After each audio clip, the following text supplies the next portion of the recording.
America दुनिया का सबसे ताकतवर देश। लेकिन अमेरिका को ताकतवर बनाया किसने? जॉर्ज वॉशिंगटन ने, अब्राहम लिंकन ने या जॉर्ज बुश ने? आपके दिमाग में शायद यही नाम आए होंगे।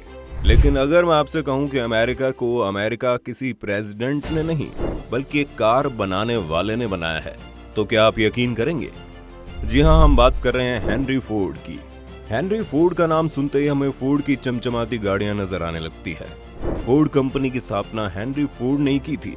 लेकिन सिर्फ ऐसा नहीं है कि हेनरी को फोर्ड कार्स के लिए ही याद किया जाता है, बल्कि अगर दुनिया में आज इतनी कारें मौजूद हैं तो उसका योगदान भी हेनरी फोर्ड को ही जाता है।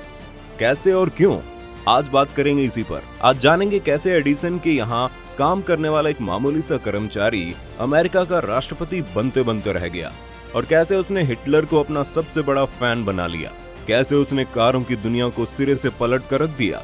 हेनरी के साथ कई तरह के किस्से जुड़े हुए हैं। आज हम बात करेंगे उन सभी पहलुओं पर जिन्होंने हेनरी फोर्ड को द ग्रेट हेनरी फोर्ड बना दिया। चलिए शुरू करते हैं। जुलाई 30, 1863 को मिशिगन में विलियम और मैरी के 7 बच्चों के परिवार में हेनरी का जन्म होता है। विलियम एक छोटे से गांव में किसान थे। ठीक ठाक कमाई थी और ठीक ठाक गुजारा भी हो रहा था।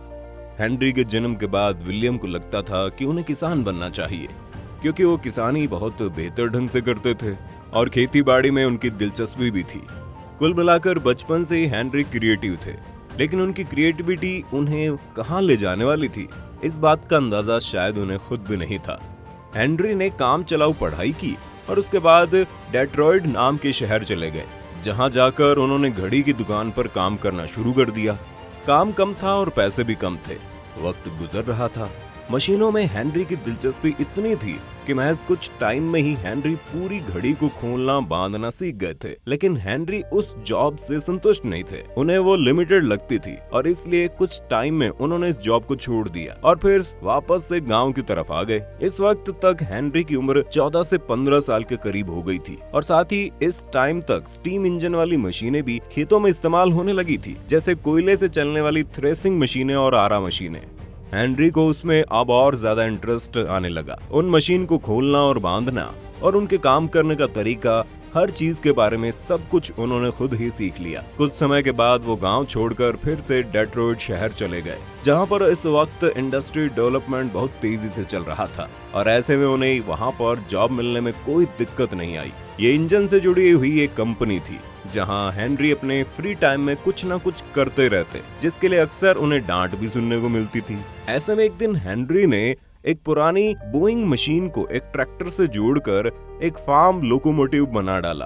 कुछ इसी तरह से हेनरी फोर्ड के दिन बीत रहे थे। लेकिन अचानक एक दिन उन्होंने एक ब्रिटिश मैगजीन में गैस इंजन के बारे में पढ़ा। उस वक्त गैस इंजन सिर्फ इक्का दुक्का ही बनाए जाते थे, और वो भी निकोलस ऑटो नाम का एक जर्मन इंजीनियर ही बनाता था। ये गैस इंजन यूरोप में काफी पॉपुलर हो रहे थे, लेकिन अमेरिका में लोग इससे अनजान थे। अब हेनरी ठहरे अजब दिमाग वाले इंसान। जहां पूरे अमेरिका को उस वक्त गैस इंजन एक बकवास कॉन्सेप्ट लग रहा था, वहीं हेनरी को एक कमाल का आइडिया लगा और 1889 से उन्होंने इस पर काम करना शुरू कर दिया। हेनरी को इंजन पसंद तो आ गया था, लेकिन वो इसके प्रोसेस को समझ नहीं पा रहे थे। इसलिए हेनरी ने एडिसन इल्यूमिनेटिंग कंपनी में जॉब करने का फैसला लिया। ये वो कंपनी थी जो स्टीम इंजन की मदद से इलेक्ट्रिसिटी बनाती थी, और हेनरी को इंजन का काम बहुत अच्छे से आता था। इसलिए उन्होंने हेनरी को एक बार में ही जॉब पर रख लिया। वहां उन्हें 1 महीने तक तो जांचा और परखा गया। एडिसन अच्छे या बुरे इंसान थे, वो तो एक अलग बात हो सकती है, लेकिन एक बात जिसे नकारा नहीं जा सकता, वो ये कि एडिसन को टैलेंट की पहचान थी। इस कंपनी ने हेनरी को इंजन में अगर कोई खराबी आ जाती तो इसे ठीक करना होता था, और अगर सब कुछ सही चल रहा होता था तो उनके पास अपने गैस इंजन पर एक्सपेरिमेंट करने का पूरा टाइम होता था। हेनरी का काम अच्छा चल रहा था, इसलिए 1893 में इन्हें एडिसन कंपनी में चीफ इंजीनियर बना दिया गया, और इस कंपनी में काम करते हुए हेनरी ने अपना पहला वर्किंग गैस इंजन आखिरकार बना ही लिया।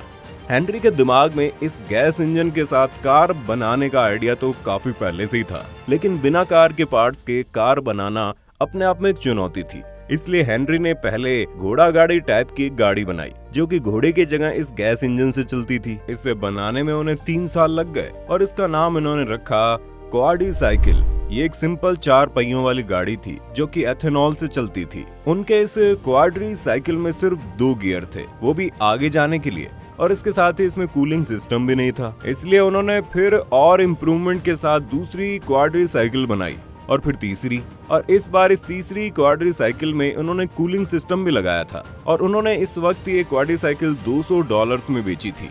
हेनरी हर बार अपने डिजाइन को इम्प्रूव कर रहे थे क्योंकि वो जब तक खुद ही सेटिस्फाई नहीं हो जाते तब तक वो अपनी कंपनी स्टार्ट नहीं करना चाहते थे। एक फैक्ट जिसमें सभी लोग कंफ्यूज हो जाते हैं वो ये कि फोर्ड ने कार का इन्वेंशन नहीं किया। फोर्ड ने सिर्फ पहले से ही बनाए गैसोलीन इंजन को इवॉल्व किया। गैसोलीन इंजन का निर्माण गॉटलिब डैमलर और कार्ल बेंज ने 1885 में ही कर लिया था।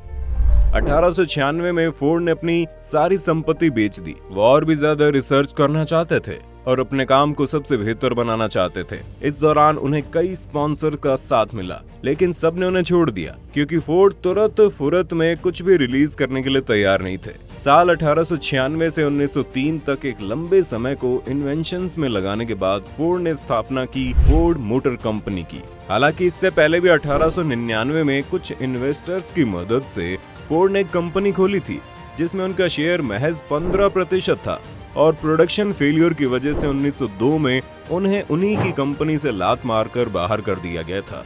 और फिर उस कंपनी को जिसने संभाला उसने उसे कामयाब कर दिया, और आज उस कंपनी को हम कैडिलैक के नाम से जानते हैं। वो कहानी कभी और, फिलहाल वापस आते हैं फोर्ड पर।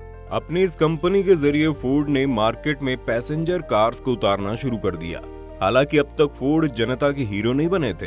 कंपनी शुरू होने के 5 हफ्ते बाद ही उन पर गैसोलीन इंजन के पेटेंट को लेकर केस कर दिया गया।